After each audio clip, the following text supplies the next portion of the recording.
Imagine for a moment, you've been playing Genshin Impact for a while. You look back to the nostalgia from the beginning of your journey. Exploring Mondstadt, meeting Amber and the OG Knights, simping for Lisa. Oh, it's you, little cutie. Anyways, Amber reveals she's the champion of the Mondstadt gliding competition and invites you to compete. And oh damn, this story quest is to be continued? And some other characters already have multiple parts confirmed? Yo, that's great. I can't wait to participate in this and beat Amber at her own game. One eternity later. Well, that aged incredibly poorly. At this point, I'm not even sure the gliding tournament is even real. You can't lose the championship if there is no championship match, am I right? Well played, Amber. Well played. So, today we are going to be talking about story quests. And if you've seen my last video, no, I am not calling for their abolition here. We are, however, going to talk about them in a critical manner, just like before. You might agree with these, you might disagree, but I'll try my best to keep this factual and informative. You still may learn something regardless of personal opinions. So, sounds good? Alright, let's go. Story quests and hangouts are character-specific stories you unlock at a certain point of progress in the Archon quest. They differ in that hangouts have a branching structure, while the story quests have a linear structure. In terms of story content, these two are a staple feature in the game. I mean, you already know how it goes if you play the thing. We'll make a follow-up video talking exclusively about hangouts after this. I've tried to put them both in the same video, but that won't really do either topic any justice. So today we'll be talking about the problem with story quests. And the main point I mostly want to discuss today in this video is continuity.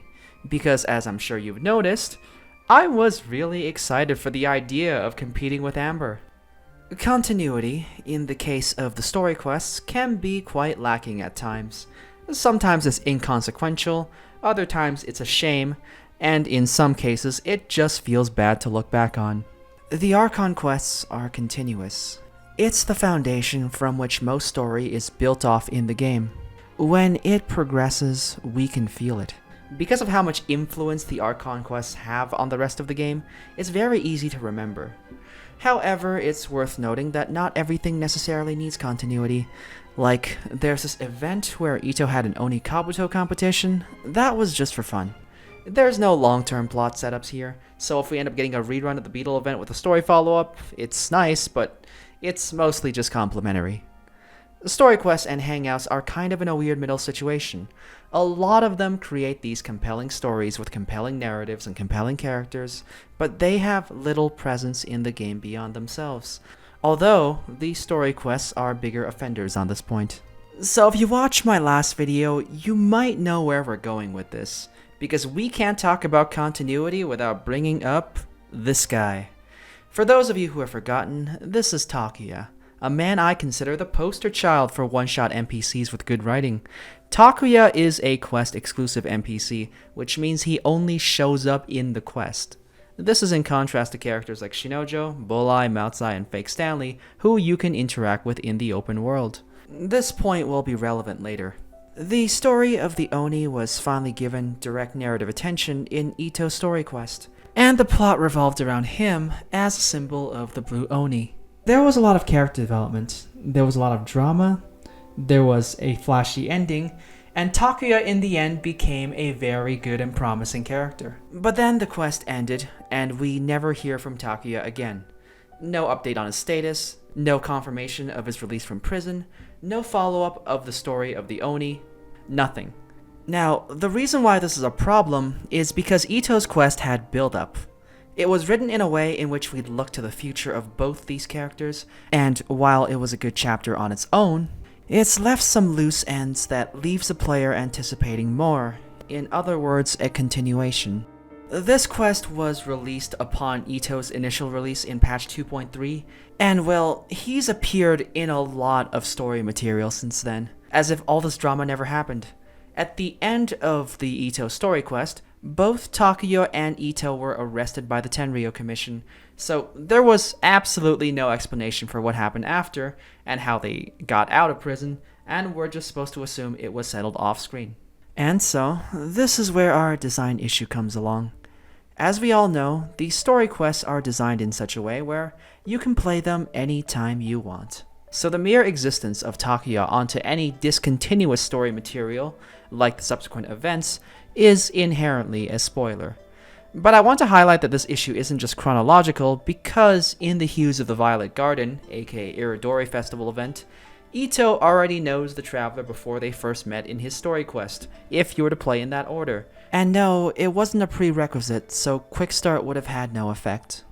The problem with Takuya is that he can't be featured in discontinuous story material, and well, since there is very little continuous story quest material in the game, he's just dead in the water as of this recording.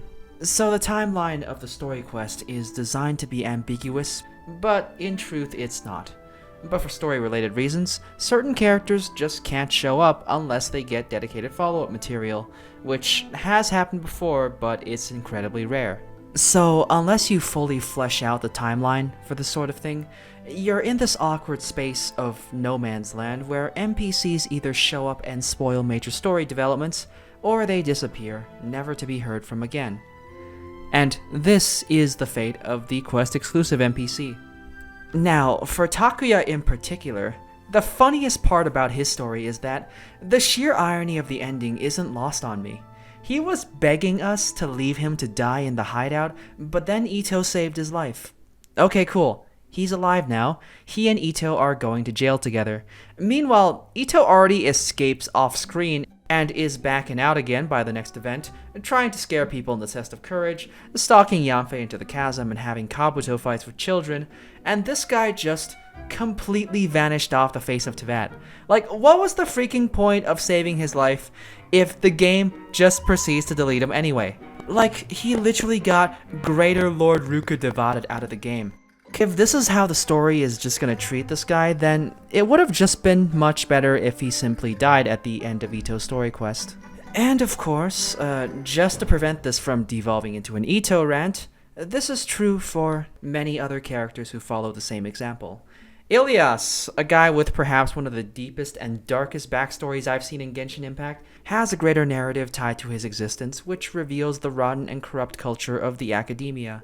Yet you and I are pretty aware, he probably won't ever come back to the game in any capacity.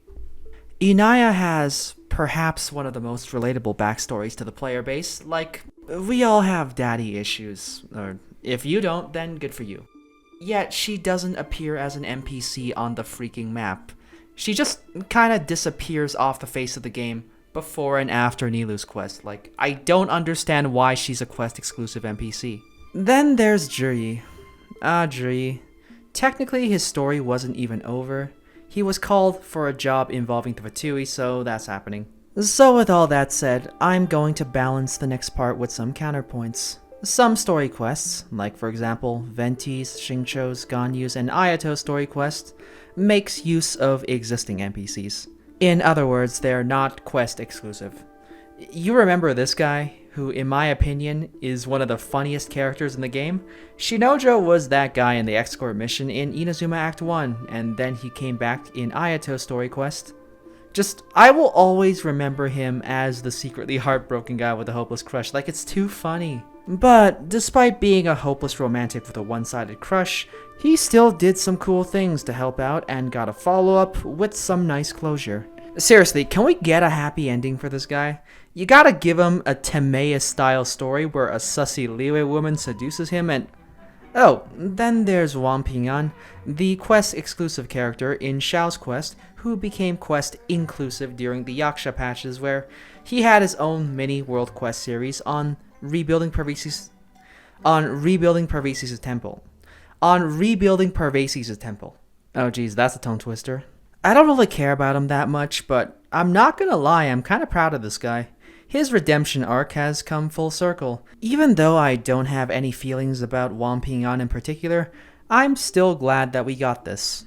However, speaking beyond the specifics, the isolated nature of these quests also means they tend to be forgotten more easily than events or Archon Quest. We talked about follow-up material. The Pervasis' mini World Quest series involving the aforementioned Wampingan was a nice way to bring Xiao's story quest back into public memory.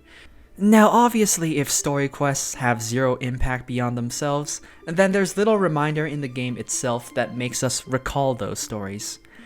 However here, you have a story quest character come back, do some good stuff, rebuild the temple, and seeing this guy in the state he's in, there's a payoff to watching him develop in Xiao's story quest, so the impact of said story quest is felt and extended. And we actually see this with events if you've been following them closely. Timaeus dating Yinger and Windbloom, that situation had build-up dating back to the little perfume event they had. Hania, main antagonist of the Fabulous Fungus Frenzy event, came back with Fungus Mechanicus. We also had Layla's hangout. You can ask her about Twirly Whirly, which I found kinda funny. Even little things like this, callbacks to story quest content, just getting a token appearance with a nod to whatever happened in the past can extend the lifespan of these quests. And that's another thing I wish they do more with story quests that isn't being done often enough. But that's basically all I have for this video. There will be a follow-up video for Hangouts if anybody's interested. There's a lot of common talking points here, but story quests and Hangouts have different priorities, so I wanted to discuss these separately. This is one critical analysis of story quests, which, I mean, there's a lot more to say about them. I'm not an expert in writing or anything, but I still try my best to convey my opinions in the most informative way possible. So, thanks for watching. Comment for any additional insights or to criticize, like if you want to endorse these kinds of videos. Subscribe if you want to support my channel, and I'll see you in the next one.